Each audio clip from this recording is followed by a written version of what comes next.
San Diego, California. The summer of 1965 brought a dense golden light that settled across the bay like a memory trying to make its way back home. And at the heart of Naval Base San Diego, where towering vessels cast long shadows over the water, and the sounds of gulls mingled with the rhythmic clang of halyards, one of the Navy's great ships, the USS Independence, stood moored in solemn reading. SS for a ceremony meant to honor the men who had served and died in silence across distant oceans during the darkest years of the Second World War.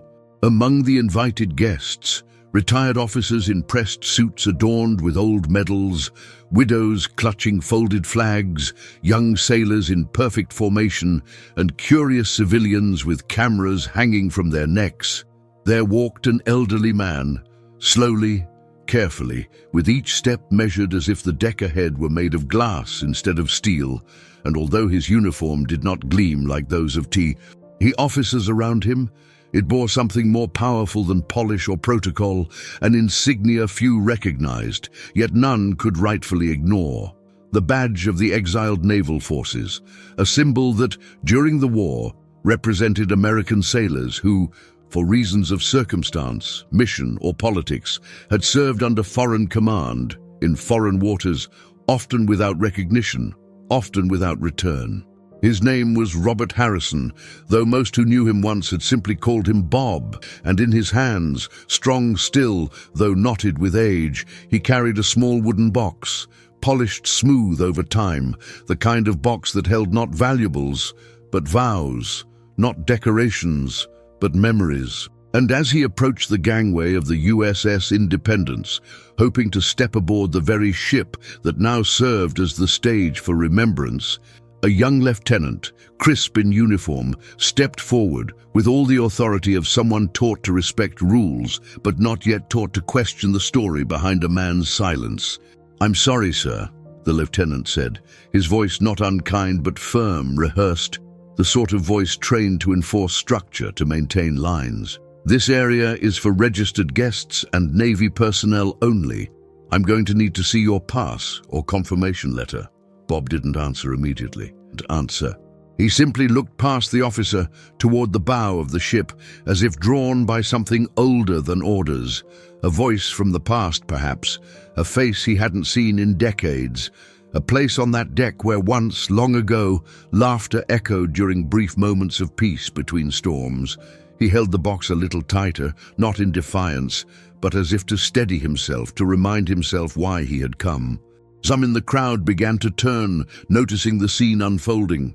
A few stared, others whispered, and one or two shook their heads in that quiet, dismissive way people sometimes do when they don't understand what they're seeing.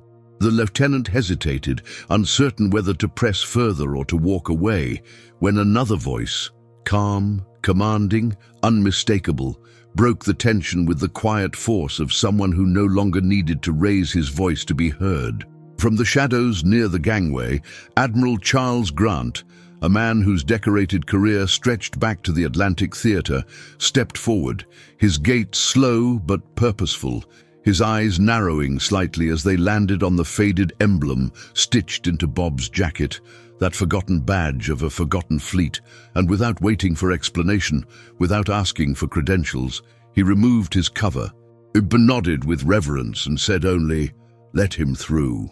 And in that single moment, as the crowd fell silent and the lieutenant stepped aside, the years melted away, and Robert Harrison, once turned away, now honored, took his first step onto the deck, not as an intruder, but as a living testament to promises made and promises kept.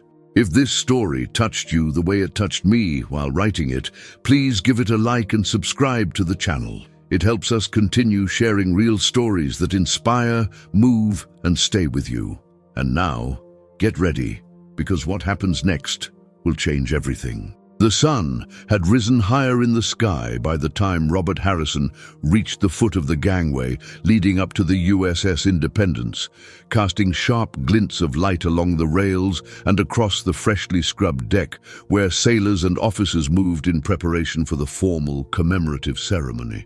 A ceremony meant to honor the lost, the remembered, the official, and the decorated, but which, despite all its protocol and polish, seemed unaware that one of the truest living remnants of that very history now stood quietly at its threshold, waiting not for applause or invitation, but simply for a moment of recognition, or at the very least, acknowledgement. His gait was slow, not unsteady, but purposeful, marked by the weariness of age and the quiet strength of someone who had walked this earth long enough to know that certain distances are measured not in steps, but in memory.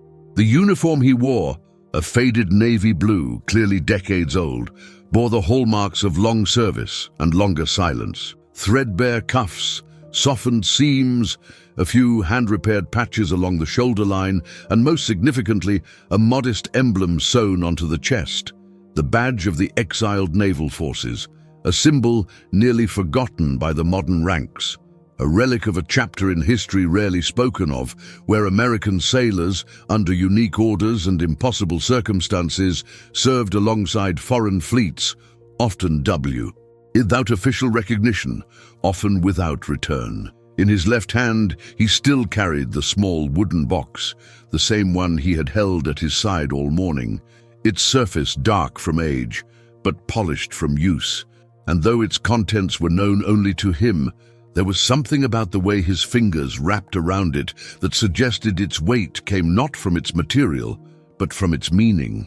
He reached the foot of the gangway, where a junior officer, Lieutenant Mark Ellison, no older than 30, sharp in dress whites and bearing the sort of pride that comes not from arrogance but from precision, stepped forward with the clarity of someone trained to filter access and maintain order.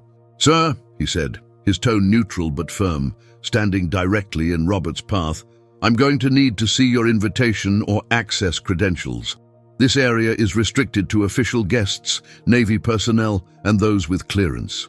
For a moment, Robert did not respond, not out of confusion, but because he was still looking past the officer, up toward the ship's bow, as if searching for a face he hadn't seen in decades, or perhaps trying to feel once more the vibration of steel beneath his boots during a North Atlantic storm, or the whistle of wind through the rigging at night, when the silence of the sea was interrupted, only by Morse code, crackling radios, or the distant thunder of convoy artillery. The lieutenant, shifting slightly but maintaining form, repeated the request, adding, "I'm sorry, sir, but if your name isn't on the list, I can't let you aboard. These are direct orders." Still, Robert said nothing. He looked down at the box in his hand, as if drawing courage from it, and then finally raised his gaze to meet the young officers. His eyes were steady, not challenging, but resolute, the kind of look that comes from having faced things far more dangerous than rejection. He did not argue, he did not raise his voice. He simply held his ground as if to say, without needing to speak, "I belong here." Around them, passers-by began to notice the standoff. A few turned to watch. Some furrowed their brows in quiet judgment, assuming perhaps that the old man was confused or stubborn, unwilling to accept protocol. Others exchanged glances, the kind that hover between pity and dismissal, unsure whether to step in or step away. The young lieutenant hesitated. There was something about the man before him that gave him pause, something unspoken, something weightier than any regulation manual he'd studied at Annapolis. And then, before the scene could escalate or dissolve into awkwardness, a new presence emerged, calm, authoritative, and unmistakably respected. Admiral Charles Grant, retired but still revered, stepped out from the shadow of the deckhouse where he had been watching the preparations. His movements were slow but dignified, his eyes sharper than most half his age, and as he approached the gangway, the crowd's murmuring softened into silence.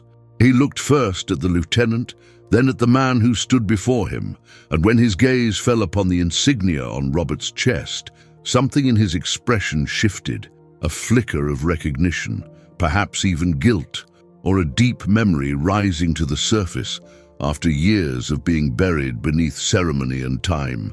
He did not speak right away, nor did he reach for a salute. Instead, he stepped closer, removed his cover slowly, and with a voice that carried the quiet reverence of someone who had seen too many names go unspoken, he said simply. "That emblem? I haven't seen one of those in years." The lieutenant looked quickly at the badge, then at the Admiral and back at Robert, now realizing that the man he had just denied was more than just a veteran. He was a vessel of forgotten history, standing patiently at the edge of an institution that had long overlooked him. The young officer stepped back, straightened, and nodded in respect. Admiral Grant turned to Robert. "Mr.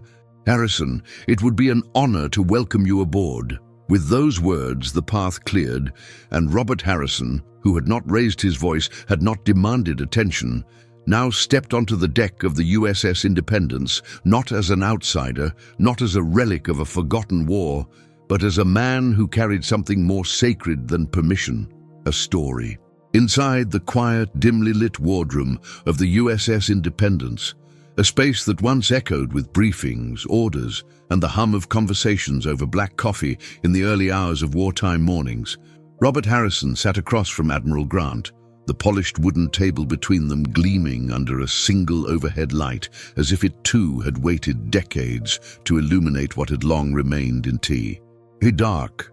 The room was cool, the walls lined with photographs of past captains, plaques of valor, and nautical charts faded at the edges, and yet none of it held as much gravity as the small, time-worn wooden box now resting between them, its aged hinges barely creaking as Robert slowly, almost reverently, opened it. Inside the box lay two items, simple in appearance, but profound in meaning. The first was a silver medallion, oval in shape, scratched from years of being worn beneath a uniform, its edges dulled by sweat and salt, bearing the faint image of the Virgin Mary, still recognizable beneath the wear of time and circumstance. The second was a folded letter, the paper yellowed and brittle, its ink faded yet legible, written in a steady hand that spoke of youth, of urgency, and of the weight carried by a man who knew he might not return. Robert did not speak at once. His eyes rested on the contents of the box, as if he were no longer seeing what lay before him on the table, but what had once surrounded it. Steel bulkheads trembling under pressure, the groan of engines in cold waters, the sharp cries of men in the fog of battle, the echo of a name shouted one last time before silence swallowed it whole. Then in a voice steady but distant, the voice of a man reaching across decades, he began to speak. "It was late February, 1942, Robert said, his gaze fixed somewhere beyond the walls. "We were part of a convoy headed toward Murmansk. The North Atlantic was angry that winter, not just stormy but hostile, like it knew what we carried and meant to take it from us. The Admiral listened without interruption, his fingers steepled before him, the only sound in the room, the distant creak of the ship against its moorings, like a vessel remembering its own past. Our ship was the USS Nirana, Robert continued, though we sailed under British command for that mission. They called us volunteers, but we were assigned. We were young, patriotic, desperate to prove something. My closest friend on board, closer than a brother, was a radio man named Jack Mitchell. We'd met in basic, trained together, shipped out together. He was the kind of guy who made you laugh, even when you couldn't feel your fingers, carried a photo of his mom and younger sister in his front pocket. Kept it dry through storms I didn't think we'd survive." Robert paused, his breath catching just slightly, and then continued. "The night we were hit, we were running dark. No lights, no radio. Somewhere off the coast of Iceland. One torpedo missed. The second one didn't. It tore through the starboard side, ripped open everything below deck. I was thrown forward, caught a pipe to the ribs. But I could still hear the screaming, the alarms, the sound of the cold rushing in like death itself. And through all of that, I heard one voice. His hand trembled as it hovered over the box. Jack. He was pinned beneath a collapsed beam in the radio room. I pulled at it, but I couldn't free him. He was coughing blood, but he was calm, smiling even.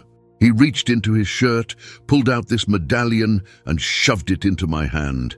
"If I don't make it," he said, "give this to my mum. Tell her I wasn't afraid. Tell her I remembered." Silence hung in the air, thick and sacred. The Admiral's eyes glistened but did not fall.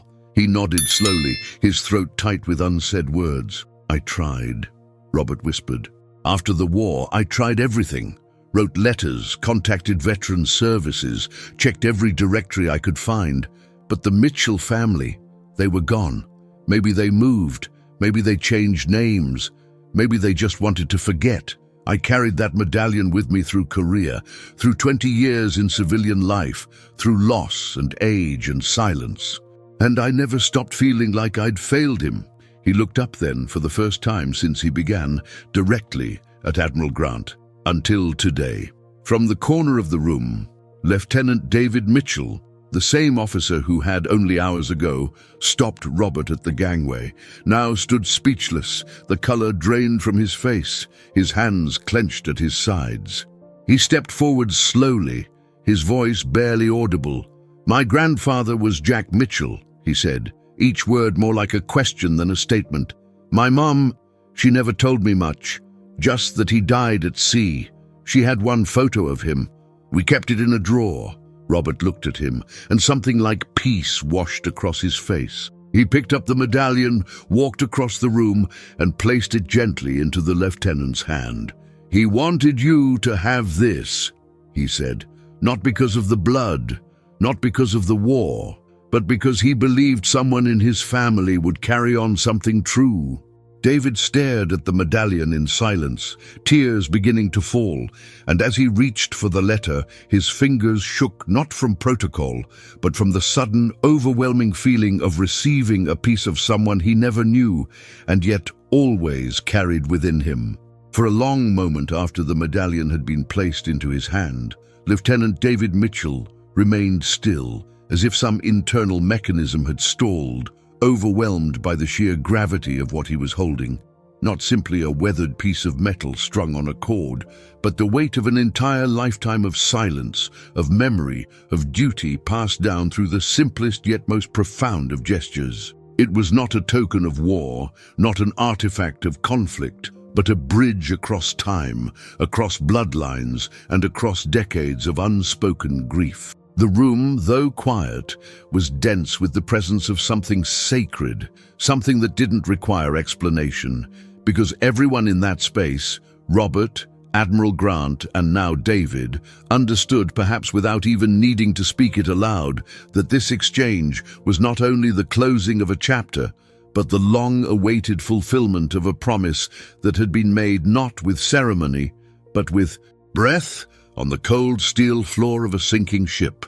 Robert stepped back, his expression no longer strained or weighed by the years, but softened, calmer, almost lighter, as if by placing the medallion and letter into the hands of Jack Mitchell's grandson, he had finally been able to lay down a burden he had carried so long it had become part of his very being, a burden not made heavier by guilt, but by loyalty, the kind that does not seek credit, but simply refuses to forget. "For years," he began, his voice low, filled with reflection, "I thought I'd failed him.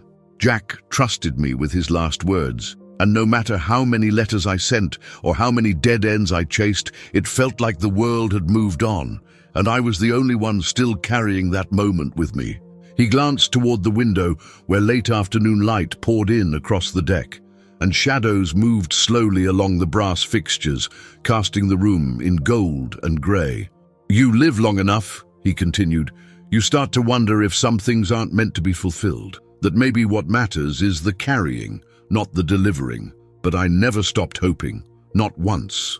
David, still holding the medallion in his palm, now reached with his other hand for the folded letter, brittle at the creases, edges slightly torn, but still intact. He unfolded it with the same care he might have given a wounded comrade, and as his eyes scanned the page, as the inked words written by a man he never met unfolded line by line, something in him cracked open, not in pain, but in a kind of aching awe, as though the silence of his family, the vagueness of what had always been left unsaid, had finally found its voice. "Mom never talked about him," he said, his voice rough. "She said it hurt too much, said remembering made it worse. I didn't even know what ship he was on until now. I always felt there was more to the story, but I never imagined." He looked up, eyes glassy but fixed on Robert. "You kept it all this time. You carried him with you." Robert nodded, emotion both humble and resolute. "Because I told him I would, and because a promise made at sea when you're staring death in the eye isn't the kind of thing you let go of. Not when it's the last thing someone says to you. Not when it's all they had left." Admiral Grant, who had remained silent, stepped forward then, slowly, with the gravity of a man who'd lived long enough to understand the cost of unfinished things, of stories broken by war and silence. He looked at both men, the old veteran who had carried the past and the young officer who now held it, and spoke not with rank, but with the reverence of someone who knew he was witnessing something larger than duty. "There are acts of heroism," he said, "that don't come with medals or citations. There are wars fought in the silence after the gunfire. Mr. Harrison, what you did, what you carried, is as honorable as anything I've seen in my decades of service." He turned to David. "And you, Lieutenant, have just inherited something no academy, no doctrine, no protocol could ever teach. This is your history now, not just as a naval officer, but as a grandson, a witness." David swallowed hard, the letter trembling slightly in his fingers. "I don't know how to thank you," he whispered. Robert gave a small smile, not broad, not triumphant, but deep. "You don't have to. Just remember him. That's all he ever wanted." And in that moment, something subtle but unmistakable shifted.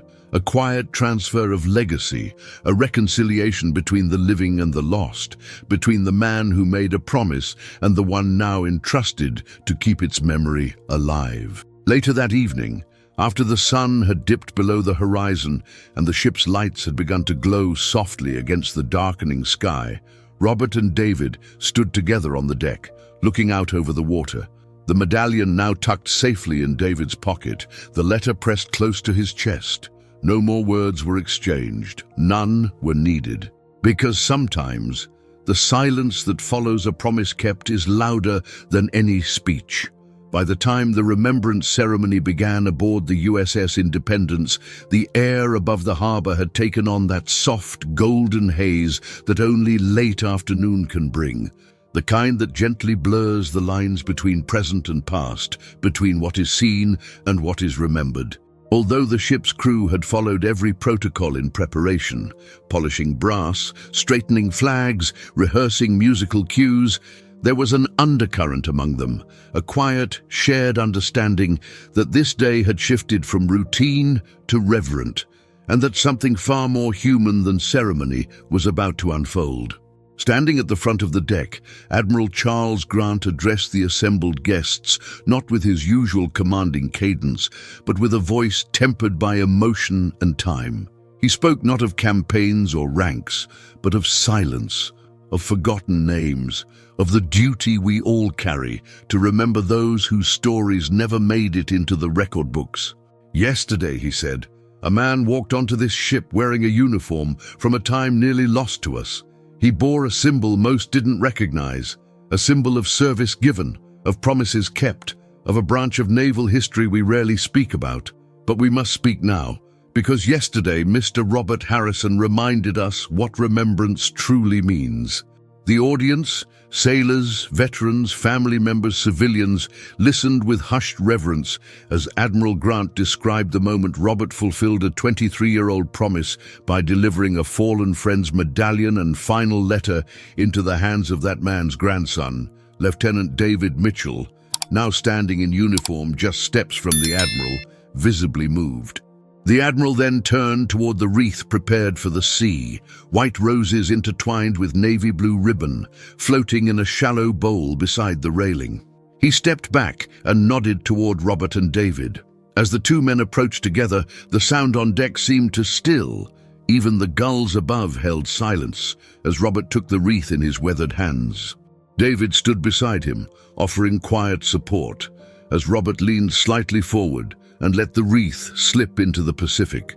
It floated outward, bobbing gently on the tide, and Robert whispered names: Jack, Howard, Franklin. The voices of the past, spoken one last time into the wind. There was no applause, no anthem, Only the long, low hum of the ship's bell and the silent salutes of every uniformed sailor on deck. In that moment, Robert Harrison was not just a veteran, he was the embodiment of memory itself, the kind that endures long after the war ends, long after the names are etched in marble, long after the letters stop coming. And as he turned to descend the stairs, his hand resting briefly on David's shoulder, there was no doubt in anyone's mind.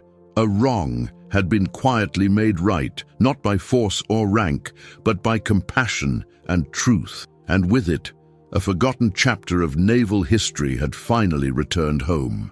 As the soft hum of the harbor resumed its rhythm and the crowd gradually thinned, Robert Harrison remained on the deck of the USS Independence just a little longer, his eyes fixed on the sea where the wreath had disappeared moments earlier, drifting further into the current until it became indistinguishable from the shimmering surface, carrying with it names never etched into monuments, but forever, carved into memory. The sunlight had faded into that amber stillness that comes only after something sacred has happened, a kind of quiet only earned when truth has finally been spoken and the past has been allowed to return, not to haunt, but to be healed.